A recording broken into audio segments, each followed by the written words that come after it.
就在他准备登机去巴黎的时候，机场的警察却当场逮捕了他，因为他的护照早在当年逃出大使馆的时候就已经过期了，他现在是非法滞留英国的黑户，别说去巴黎了，连留在英国的资格都没有，随时都有可能被遣返回索马里。华丽丝被警察关在了冰冷的拘留室里，所有的梦想，所有的努力，在这一刻仿佛都化为了泡影。然而就在他绝望到极点的时候，玛丽莲凑够了钱，给他交了保释金，把他从拘留室里救了出来。可移民局的工作人员告诉他，他只能拿到有限的临时居留许可，想要拿到英国的永久居留权，光明正大的留在这里去全世界走秀，他只有一条路可以走，和一个拥有英国国籍的人结婚。华丽丝思来想去，唯一合适的人选就是玛丽莲公寓里的修理工尼尔。尼尔一直对华丽丝有好感，他答应和华丽丝假结婚，两人约定好，等华丽丝拿到永久居留权，就立刻去办理离婚手续。可这场假结婚并没有他想象的那么简单，移民局会随时上门突击检查，为了不被拆穿，华丽丝不得不和尼尔住在一起，在别人面前装作恩爱夫妻的样子。可时间一长，尼尔就渐渐暴露了本性，时不时就会借着演戏的名义骚扰他，毕竟每晚都睡在顶级超模身边，却不能动，哪个男人受得了呢？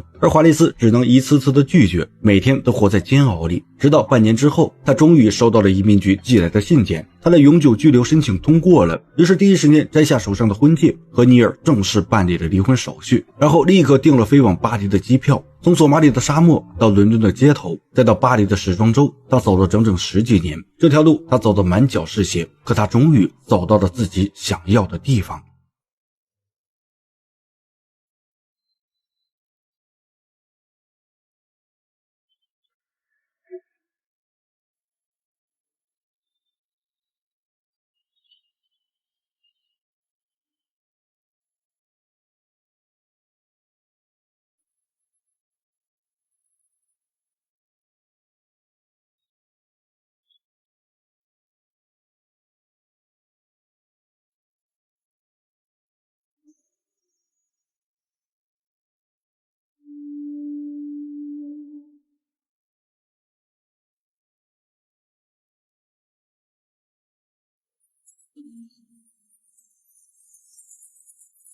华丽丝的眼神自信又从容，她的美带着沙漠的粗粝，带着浴火重生的力量，和身边那些精致的模特比起来，她的身上有着别人模仿不来的生命力，瞬间就征服了全场。一夜之间，华丽丝这个名字火遍了整个时尚圈，她从一个流浪街头的难民成了炙手可热的国际超模，各大顶级品牌抢着找她代言，她的照片贴满了伦敦、巴黎、纽约的大街小巷。所有人都好奇，这个从索马里沙漠扫出来的女孩到底是怎么完成这场逆袭的。所有人都以为改变她人生的是在快餐店里遇到唐纳森的那一天，可只有华丽丝自己知道，真正改变她人生的是她3岁那年在乱石堆里经历那场酷刑的日子。在一次顶级时尚杂志的专访中，面对主编的提问，华丽丝没有讲那些光鲜亮丽的逆袭故事，而是平静的一字一句的说出了自己3岁那年的经历，说出了割礼的真相，说出了那些在索马里沙漠里因为割礼而死去的女孩们的故事。听完他的描述，见过无数大场面的主编早已泣不成声，他从来没有想过，这个在 T 台上光芒万丈的超模背后竟然藏着这么惨痛、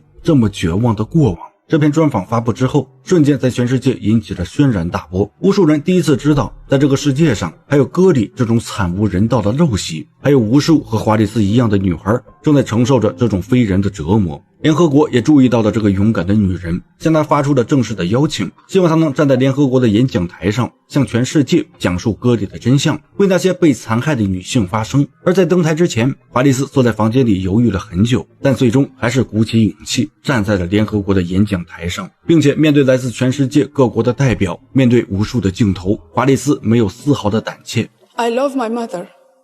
I love my family, and I love Africa.For over 3,000 years, the family truly believes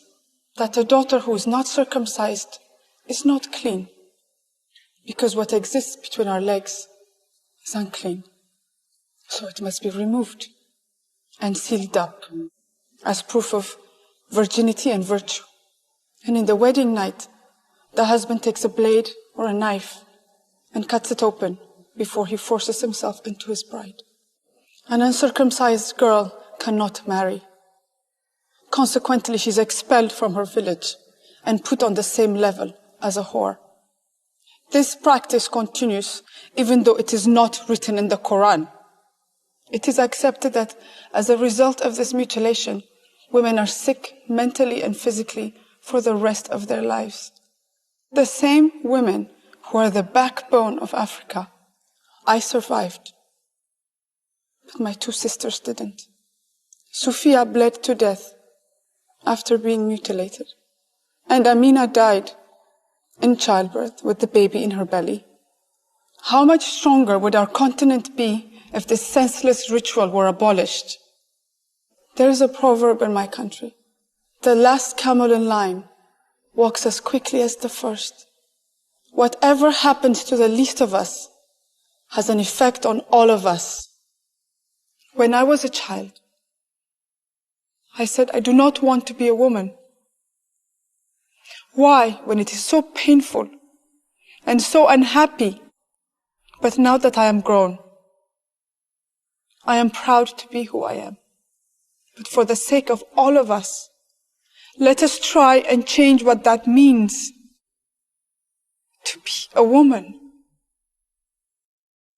这场演讲震撼着在场的所有人，也通过镜头传到了世界的每一个角落。就在所有人都以为华丽丝会借着这波热度在模特事业上再上一层楼的时候，她竟然辞去了所有工作，推掉了所有代言，成为了联合国的反割礼特使，还成立了沙漠之花基金会，全身心地投入到废除割礼这项陋习的事业中。她是全世界第一个站出来公开谈论自己的割礼经历，公开反对割礼的女性。她走遍了非洲的各个部落，就给那些生活在愚昧传统里的人们讲述割礼的危害，就给那些女孩们带去反抗的勇气。在她和无数人的努力下，超过28个国家正式立法禁止了割礼这项传承了几千年的陋习。可直到今天，全球依然有超过 1.3 亿的女性正在遭受割礼的迫害，依然有无数的女孩在3岁的年纪就要面对那场血淋淋的酷刑。这部电影改编自华丽丝·迪里的真实人生经历，这不是一个王子拯救公主的童话，也不是什么爽文里的逆袭故事，这是一个女人靠着自己的一双脚，从地狱般的沙漠里一步步走到世界舞台的真实史诗。她这朵从沙漠里开出来的花，从来都不是为了被人观赏，而是为了刺破黑暗，为了让更多和她一样的女孩能看到光，能拥有选择自己人生的权利。我们总在说什么是真正的女性力量，我觉得从来都不是光鲜亮丽的 T 台，不是万众瞩目的光环，而是哪怕你被命运踩进了泥里，也敢拼了命开出花来的韧劲儿，是哪怕自己淋过雨，也想给别人撑伞的温柔，是哪怕见过最深的黑暗，也依然愿意活成一束光的勇敢。华丽丝的故事告诉我们，能定义你的从来不是你经历的苦难，而是你在苦难里始终不肯低头的样子。